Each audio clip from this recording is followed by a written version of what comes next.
तो दो spring series और इधर है कॉम्बिनेशन में पैरेलल, ठीक है। स्प्रिंग इन सीरीज में स्प्रिंग इस तरह से कनेक्ट किया हुआ है और ये दोनों पैरेलल में कनेक्ट किया हुआ है। पैरेलल सीरीज रेजिस्टर भी होता है, कैपेसिटर भी होता है, इंडक्टर भी होता है। मतलब फिजिक्स में ये 4 जगह सिचुएशन मिलने वाला है और थर्मोडायनेमिक्स में भी हीट ट्रांसफ़र वाले चैप्टर में आता है। तो पैरेलल सीरीज इसमें कैसे याद रखेंगे कि एक लंबा स्प्रिंग है, इतना लंबा स्प्रिंग है, तो इसमें कुछ मास आप हैंग करेंगे तो ये इसमें भी इलोंगेशन आएगा, इसमें भी आएगा, इसमें भी आएगा, सब में थोड़ा थोड़ा चेंज आएगा। तो कितने बार चेंज आ गया देखिएगा, सब लूप एक दूसरे से दूर जाएगा तो 1 2 3 4 5 6। अगर 1 सेंटीमीटर भी कम हुआ यानी बढ़ा 1 सेंटीमीटर भी, तो 6 सेंटीमीटर इलोंगेट कर जाएगा। जबकि इसका आधा टुकड़ा हम रखें तो इसमें 1 2 ही लूप बन रहा है, तो 1 2 ही मीटर चेंज आएगा। सेम मास अगर दोनों में हैंग किया जाए तो छोटे स्प्रिंग में कम इलोंगेशन आएगा और बड़े में ज़्यादा इलोंगेशन आएगा। तो जिसमें ज़्यादा इलोंगेशन आएगा ना, उसका स्प्रिंग कांस्टेंट कम है, वो अच्छा स्प्रिंग नहीं है, उसका स्प्रिंग कांस्टेंट क्या है, कम। ज़्यादा स्प्रिंग कांस्टेंट जिसका है, स्ट्रॉन्ग स्प्रिंग है, वो उसमें फोर्स लगाने पे इलोंगेशन कम आएगा। तो इसमें कम आया है तो इसका स्प्रिंग कांस्टेंट ज़्यादा है, यानी K1 is greater than K2। Spring constant जिसका ज़्यादा उसमें इलोंगेशन होगा come for application of same amount of force. उससे रिलेट कर सकते हैं याद करने के पर्पज़ से कि यहाँ पे मैं देख रहा हूँ कि 2 स्प्रिंग लगाने पे सीरीज में बढ़ा हुआ लेंथ जैसा दिख रहा है मुझे, राइट। तो सीरीज में स्प्रिंग कांस्टेंट कम हो जाना चाहिए, सीरीज में इफेक्टिव स्प्रिंग कांस्टेंट कम होना चाहिए। अगर मैं इसको डायरेक्ट ऐड कर दूंगा K1 + K2 तो बढ़ जाएगा ना, K1 + K2। तो कम करने के लिए ऐसा फॉर्मूला होता है 1/K = 1/K1 + 1/K2, ऐसे याद रखेंगे। रजिस्टर से रिलेट कैसे करेंगे, रजिस्टर में सीरीज में उल्टा होता था, जस्ट रजिस्टर में सीरीज में डायरेक्ट ऐड हो जाता था, पैरेलल में ऐसा होता था रजिस्टर के केस में, करंट इलेक्ट्रिसिटी चैप्टर में।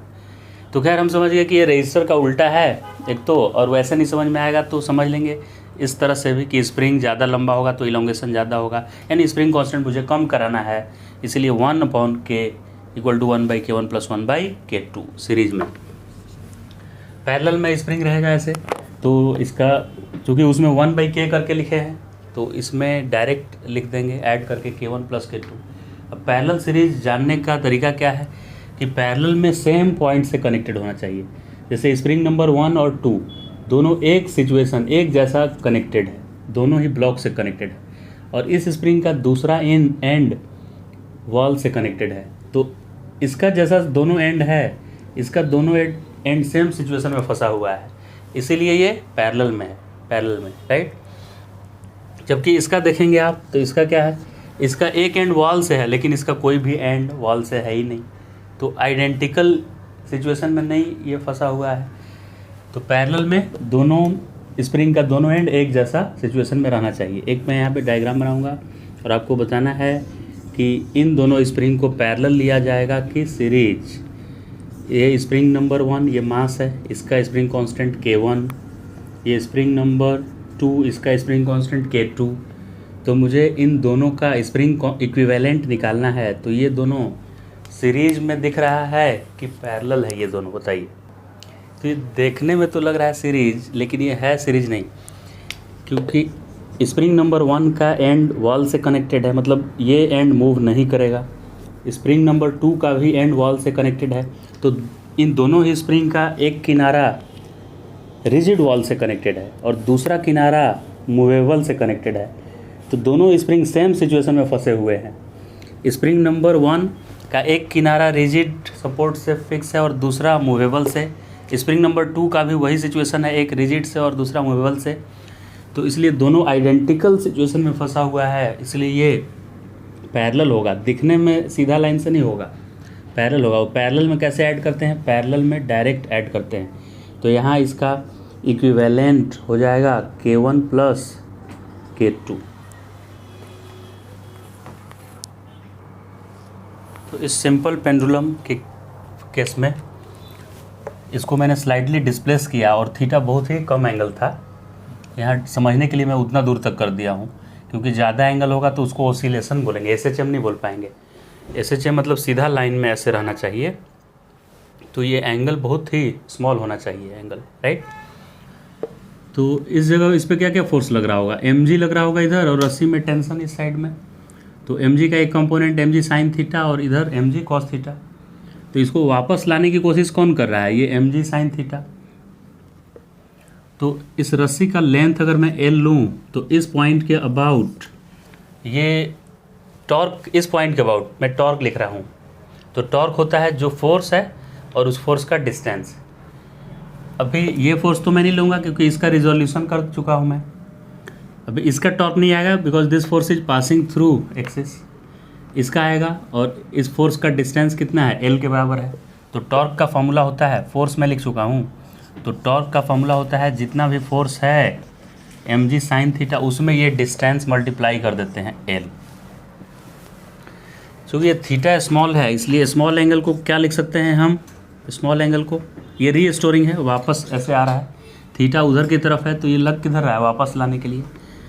तो tau equal to minus mg l, और साइन थीटा को ओनली क्या लिख देंगे, theta, because for small angle sine theta equal to theta. ये टाउ हो गया। अब SHM का कंडीशन ऐसा होता है, F equal to minus K X या tau equal to minus C theta, right. इस तरह का इक्वेशन होता है SHM का। और फोर्स जब लिखते हैं हम लोग फोर्स, तो minus some constant into X होता है डिस्प्लेसमेंट। यहाँ थीटा डिस्प्लेसमेंट है तो जो बचा हुआ क्वांटिटी है वही क्या कांस्टेंट की जगह पर है। तो mg l वो कांस्टेंट है, जो SHM कांस्टेंट जिसको हम लोग बोलते हैं उसका वैल्यू यहाँ पे है mg और l, ये mg और l, राइट। क्योंकि स्प्रिंग वाले में kx होता था, kx, तो k की जगह पर यही तो आया है हमारा k और डिस्प्लेसमेंट। अब मोमेंट ऑफ इनर्शिया का फॉर्मूला हम लोग जानते हैं कि I इक्वल टू होगा m मास अगर l डिस्टेंस पे है तो मोमेंट ऑफ इनर्शिया होता है ml स्क्वायर, राइट। अब यहाँ से कंपेयर आप कीजिए, देखिए tau equal to C theta है और SHM में हम लोग F equal to minus K X ऐसे लिखे थे, और दूसरा फॉर्मूला था ओमेगा स्क्वायर एक्स। तो एक्सेलरेशन, ये एक्सेलरेशन का फॉर्मूला क्या था, omega square X, centripetal acceleration जिसको बोलते थे। तो F को अगर मैं डिवाइड कर दूँ मास से, F बाई मास, तो इधर भी हो जाता था minus K by M X. तो F बाई एम ही एक्सेलरेशन होता था, और ये माइनस ओमेगा स्क्वायर एक्स। तो ओमेगा स्क्वायर का वैल्यू क्या होता था, के बाई एम, तो ओमेगा क्या लिखे थे, रूट के बाई एम। वही यहाँ पे सिचुएशन क्रिएट करेंगे। तो C equal to M G L है। अब टाउ को अगर डिवाइड आप कर दें मोमेंट ऑफ इनर्शिया से तो ये बन जाएगा अल्फ़ा, और अल्फ़ा इक्वल टू होना चाहिए इसमें माइनस ओमेगा स्क्वायर थीटा। जैसे A इक्वल टू था माइनस ओमेगा स्क्वायर एक्स, वैसे ही एंगुलर SHM के केस में ओमेगा स्क्वायर एंगुलर डिस्प्लेसमेंट लेंगे थीटा। अब कंपेयर इससे किया जाएगा, ये बोल रहा है कि अल्फ़ा होगा माइनस ओमेगा स्क्वायर थीटा, जबकि यहाँ पे टाउ के अकॉर्डिंग निकालें तो tau by moment of inertia equal to ये सब क्वांटिटी mgl, ये mgl और थीटा, और इधर भी मोमेंट ऑफ इनर्शिया डिवाइड कर दीजिए, तो ये तो अल्फ़ा बन गया, लेकिन ये सब रह गया यहाँ पे mgl बाई आई थीटा। तो थीटा को छोड़कर जो बाकी बच जाता है उसी को ओमेगा स्क्वायर लिखना होता है मुझे। तो यहाँ पे ओमेगा स्क्वायर का वैल्यू क्या आ जा रहा है, ओमेगा स्क्वायर का value mgl by I.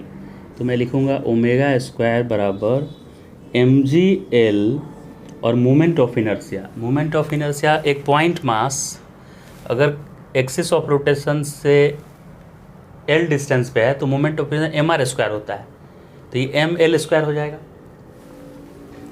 ml square. एक l से एक l कैंसिल, और m से m भी कैंसिल हो जाएगा, राइट, m से m भी कैंसिल। अब ओमेगा वो उधर रूट चला जाएगा, है ना, तो ये आएगा omega equal to root G by L, clear. Root G एक एल बचा हुआ है, ओमेगा को क्या लिख सकते हैं, 2 पाई बाई टी, क्योंकि ओमेगा होता है थीटा बाई टाइम, और एक चक्कर पूरा करने में थीटा ही क्या हो जाता है 2 पाई, और ये टाइम पीरियड हो जाता है।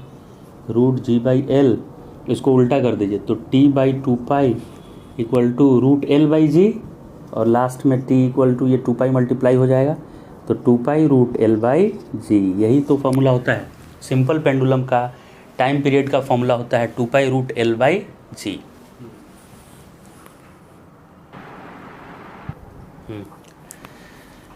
अब कुछ इम्पॉर्टेंट ये पॉइंट लिखे हुए हैं, टोटल 8 पॉइंट, जिससे ऑब्जेक्टिव क्वेश्चन, ये 8 पॉइंट से 8 ऑब्जेक्टिव क्वेश्चन आ सकता है। हर एक पॉइंट पे बेस्ट एक सिंपल पेंडुलम है जो एलिवेटर या लिफ्ट में रखा हुआ है, और वो लिफ्ट ऊपर की तरफ एक्सेलरेट कर रहा है। तो जिधर सिस्टम एक्सेलरेट करता है सूडो फोर्स उसके उल्टा लगता है। तो इस पेंडुलम में पहले mg लग रहा था, तो क्या एक और फोर्स ऐड हो जाएगा उसमें a में, ये a ऊपर एक्सेलरेट करेगा तो सूडो नीचे। तो m को अगर आप कॉमन लें तो g प्लस a आ रहा है, तो इफेक्टिव g प्लस a होगा। और टाइम पीरियड इसके अंदर एक सिंपल पेंडुलम को कोई ओसिलेट करा के छोड़ दिया, तो वो टाइम एक ओसिलेशन करने में 2 पाई√L/g नहीं लेकर g प्लस a होगा। फिर वैसे ही एलिवेटर अगर नीचे की तरफ एक्सेलरेट कर रहा है तो इस पर सूडो फोर्स किधर लगने लगेगा, ऊपर, और mg तो नीचे ही लग रहा था, mg, राइट। तो mg नीचे और सूडो फोर्स ऊपर, तो ये mg को कम किया, यानी g इफेक्टिव उसका g से कम हो गया, g माइनस a। तो इस पेंडुलम को ओसिलेट होने में 1 कंप्लीट ओसिलेशन में t इक्वल टू 2 पाई√L/g माइनस a टाइम लगेगा, राइट। मतलब आपको ध्यान देना है कि वो जो फोर्स लगे वो अगर g के डायरेक्शन में हो तो वो ऐड यहाँ कर देना है g प्लस a, और अपोजिट हो जाए वो तो g माइनस a। अब ट्रक के बारे में देखते हैं। एक ट्रक इधर की तरफ मूव कर रहा है a एक्सेलरेशन से, तो इस पर सूडो फोर्स क्या इधर लगेगा, a, सूडो फोर्स a में लगेगा, लेकिन एक्सेलरेशन उसकी वजह से क्या आएगा, a, g इधर था, एक्सेलरेशन इधर, तो इन दोनों का नेट इफेक्ट किधर आएगा, ऐसे टेढ़ा आएगा, और वो नेट आएगा कितना, इधर की तरफ आएगा, राइट। और उसका वैल्यू क्या होगा, तो दो वेक्टर जब 90 डिग्री पे होता है तो रिजल्टेंट ऐसे निकालते हैं, फर्स्ट वेक्टर का स्क्वायर प्लस सेकेंड वेक्टर का स्क्वायर। तो इफेक्टिव g आ गया √g² प्लस a², तो टाइम पीरियड होता है 2 पाई√L/g effective, which is equal to this much, right. Next है केस कि एक सिंपल पेंडुलम को वाटर में आप इमर्ज कर दिए, तो इस पर एक और फोर्स लगने लगेगा। पहले तो खाली mg लग रहा था, अब इसके ऊपर लगने लगेगा एक बॉयंट फोर्स ऊपर की तरफ। बॉयंट फोर्स का फॉर्मूला क्या होता है, ρVg होता है, बॉयंट फोर्स का फॉर्मूला होता है। मतलब अब इस पे नेट फोर्स लगेगा mg, यानी ग्रेविटी वाला फोर्स माइनस बॉयंट फोर्स। तो फोर्स बराबर होता है मास इंटू एक्सेलरेशन। तो नेट फोर्स मैंने लिखा है, तो net mass into net acceleration या इफेक्टिव एक्सेलरेशन। ग्रेविटेशनल फोर्स का फॉर्मूला है mg, और बॉयंट फोर्स का फॉर्मूला होता है ρVg, जहाँ पे v होता है volume emerged in liquid, object का कितना वॉल्यूम लिक्विड में डूबा हुआ है। ये पूरी तरह से डूबा हुआ है, इसलिए पूरा वॉल्यूम मैंने लिख दिया। दोनों को m से डिवाइड कर दिए दोनों साइड, क्योंकि मुझे g इफेक्टिव चाहिए, एक्सेलरेशन चाहिए, फोर्स नहीं चाहिए। तो m से m, इसका कैंसिल हो गया, इसका कैंसिल हो गया, इसका नहीं हुआ, तो ये g इफेक्टिव आ गया इस साइड में, और यहाँ सिर्फ g आया, acceleration due to gravity minus ρVg/m। तो रो डेंसिटी लिक्विड की है, रो किसकी डेंसिटी है, जिसमें ये डूबा हुआ है। मतलब बॉयंट फोर्स में ये डेंसिटी किसका लिखा जाता है, ρgv में, लिक्विड का। लेकिन नीचे मास है, मास को भी लिखते हैं डेंसिटी इनटू वॉल्यूम, लेकिन ये डेंसिटी किसका है, ऑब्जेक्ट का है। ये मास मुझे किसका लिखना है, पानी का थोड़ा लिखना है, मास लिखना है मुझे जो ऑब्जेक्ट ओसिलेट कर रहा है ना, इसका। तो इसका मास होगा ऑब्जेक्ट का डेंसिटी इनटू वॉल्यूम, वॉल्यूम से वॉल्यूम कैंसिल हो गया, क्योंकि जितना ऑब्जेक्ट का वॉल्यूम था उतना ही वॉल्यूम ऑफ लिक्विड डिस्प्लेस था, क्योंकि ये ऑब्जेक्ट पूरी तरह से पानी में डूबा हुआ था। तो ये वॉल्यूम से वॉल्यूम क्या हो गया, कट गया, क्योंकि जितना ऑब्जेक्ट का वॉल्यूम है उतना ही पानी इसने डिस्प्लेस किया होगा। तो ये आ गया ρg/σ ऑब्जेक्ट के लिए। तो ये रो ऊपर रहा और सिग्मा, इसमें भी जी है, इसमें भी जी, तो जी मैं कॉमन ले लिया, तो यहाँ आ गया 1, और यहाँ आया ρ/σ, यानी लिक्विड की डेंसिटी बाई ऑब्जेक्ट की डेंसिटी। ये जी इफेक्टिव आया। तो इसको कितना समय लगेगा एक ऑसिलेशन कंप्लीट करने में, 2 पाई√L/ इतना जी लिखना है, ये वाला जी लिखना है। अगर एक इलेक्ट्रिक फील्ड में चार्ज पार्टिकल को रखा गया है तो इस पर mg फोर्स तो इधर लगेगा ही, और इलेक्ट्रिक फील्ड ऐसा है, यानी इधर प्लस होगा और इधर क्या होगा, माइनस, क्योंकि इलेक्ट्रिक फील्ड किधर से किधर होता है, प्लस से माइनस। तो इलेक्ट्रिक फील्ड का एरो ऐसे दिया है, यानी ऐसे प्लस से माइनस की तरफ होगा, तो माइनस इस प्लस क्यू को अट्रैक्ट करेगा, तो नीचे एक और फोर्स आ गया जिसको QE लिखते हैं, इलेक्ट्रिक फोर्स का फॉर्मूला होता है Q इंटू ई। तो अभी ये G में ऐड हो रहा है, तो इसके लिए एक्सेलरेशन कितना आएगा, QE/m। ये तो फोर्स है ना, फोर्स बाई मास एक्सेलरेशन आता है।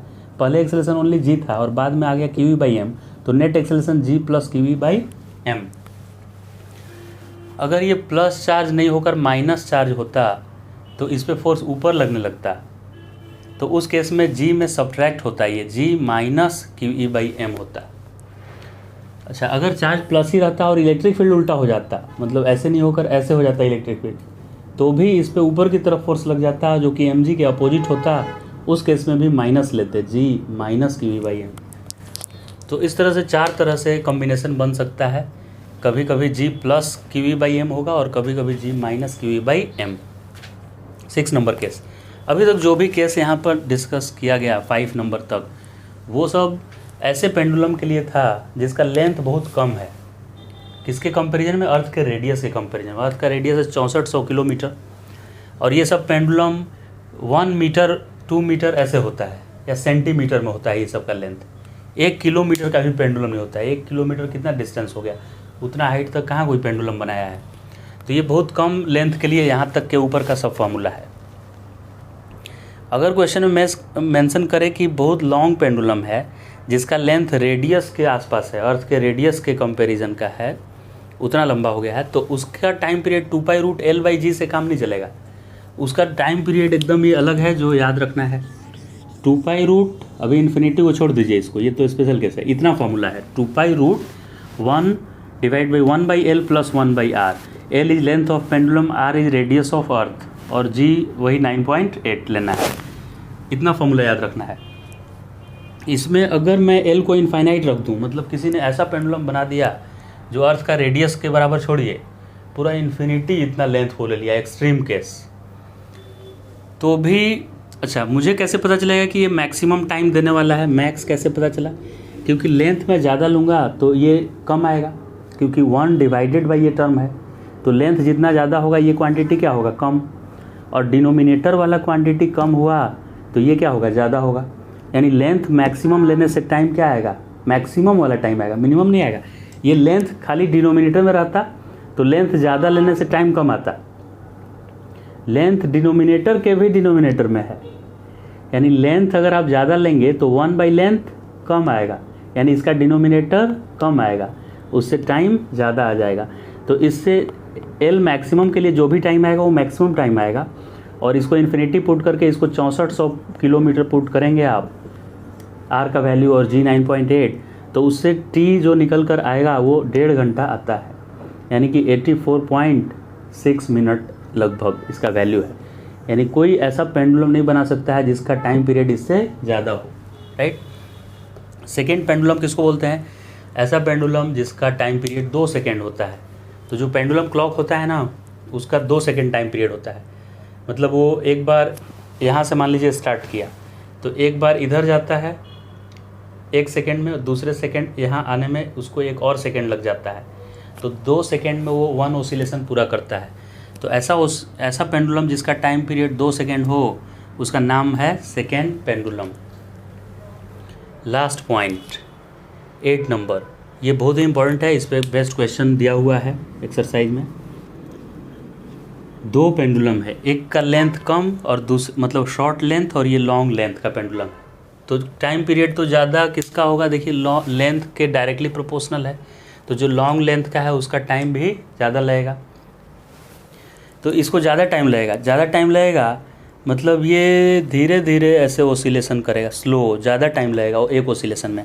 और जो छोटा सा है पेंडुलम, कम लेंथ का पेंडुलम है, वो तेज़ी से ऐसे मूव करेगा। तो ये स्लो चलेगा और ये ज़्यादा तेज़ी से ऐसे पेंडुलम जा रहा है। तो दोनों को एक जगह से स्टार्ट किए, तो ये अभी उधर ही होगा, ये जल्दी से घूम के इधर आ जाएगा, राइट। तो ये दोनों वापस सेम फेज में कब आएंगे, सेम फेज में आना मतलब ये अगर उधर जा रहा है तो ये भी वहीं पे हो और उधर ही जाए, राइट, उसको सेम फेज बोलते हैं। जैसे ये पेंडुलम उधर जा रहा है तो अभी ये पीछे है, अभी सेम फेज में नहीं है, ये वहाँ पहुँचा तो ये इधर जा, अभी भी सेम फेज में नहीं है। सेम फेज में मतलब एक ही जगह और एक ही डायरेक्शन में चलता हुआ। तो दोबारा सेम फेज में आने के लिए अगर ये जो शॉर्ट पेंडुलम है वो ज़्यादा चक्कर मारेगा, हमको पता है पहले से, क्योंकि ये फास्ट मूव कर रहा है। तो ये हो सकता है एक ओसिलेशन किया होगा तो ये ज़्यादा करेगा ओसिलेशन, क्योंकि ये तेज़ी से घूम रहा है ना। तो लॉन्ग पेंडुलम जो है वो अगर n ओसिलेशन करता है सेम फेज में आने के लिए, तो शॉर्ट पेंडुलम एक ज़्यादा कर लेता है उससे, n+1। अब चूंकि दोनों सेम फेज में आए हैं, यानी एक ही लोकेशन पे आ गए हैं दोनों, तो और एक ही समय में आए होंगे, तो time period into number of oscillation, ये क्या होता है, एक ओसिलेशन का समय है और ये नंबर ऑफ ओसिलेशन है। तो एक ओसिलेशन के समय में नंबर ऑफ ओसिलेशन ऐड करने से, मल्टीप्लाई करने से ये टाइम आ जाएगा कि कितने समय के बाद वो सेम फेज में आया, मैच किया। और इसका एक ओसिलेशन का टाइम है TS शॉर्ट पेंडुलम का, और इसने n+1 ओसिलेशन किया है, तो इसको समय कितना लगा होगा, एक ओसिलेशन का time into number of oscillation, इतना समय लगा होगा। तो वो एक ही समय पे दोनों पहुँचे होंगे ना उस लोकेशन पे, तो ये टाइम दोनों इक्वल कर दिया गया। फिर टाइम पीरियड का फॉर्मूला होता है 2π√L/g। लॉन्ग पेंडुलम है तो लॉन्ग का लेंथ, इसका n+1 2π√L/g। शॉर्ट पेंडुलम है इसलिए शॉर्ट पेंडुलम का लेंथ LS लिखा हुआ है। इन दोनों को सॉल्व किया गया, 2π से 2π कैंसिल, √g से √g कैंसिल, तो सिंप्लीफाई करने पे ऐसा रिजल्ट आता है n इंटू √L मतलब लॉन्ग लेंथ वाले का लेंथ पेंडुलम का, और n+1 length of short pendulum root, ये रिलेशन आता है। यहाँ पे n क्या है, number of oscillation completed by which pendulum, long की शॉर्ट, तो लॉन्ग है क्योंकि लॉन्ग ने n किया है, शॉर्ट वाले ने तो एक ज़्यादा किया है। तो ये रिलेशन याद होना चाहिए।